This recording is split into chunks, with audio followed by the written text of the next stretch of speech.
Hello नमस्कार. जेव्हा गावामध्ये सप्ताह होता तेव्हा जाऊबाईंच्या घरी पंगत होती आणि त्याचीच ही तयारी झाली होती. मी त्यांच्या घरी लवकरच गेले होते आणि जातानाच पहाटेची भक्तिगीते आणि किलबिल करणारे पक्षी मन अगदी प्रसन्न होऊन गेले. जाऊबाईंची मुलगी, मी आणि जाऊबाई तिघींनी आम्ही रांगोळी घातली आणि फुलांच्या पायघड्या देखील घातल्या. खूप दिवसानंतर भेटलो होतो त्यामुळे आमच्या सर्वांच्याच खूप गप्पा रंगल्या.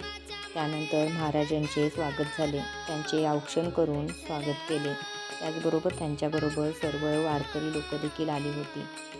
त्यानंतर महाराजांचे पायपूजन करून त्यांना भोजन दिले जाते. त्यांच्यासोबत वारकरी सुहासिनी देखील येतात आणि त्यांची ओटी भरली जाते. चला तर मग व्हिडिओ आवडल्यास लाईक, शेअर आणि सबस्क्राईब करायला विसरू नका. भेटू नेक्स्ट ब्लॉगमध्ये. तोपर्यंत बाय.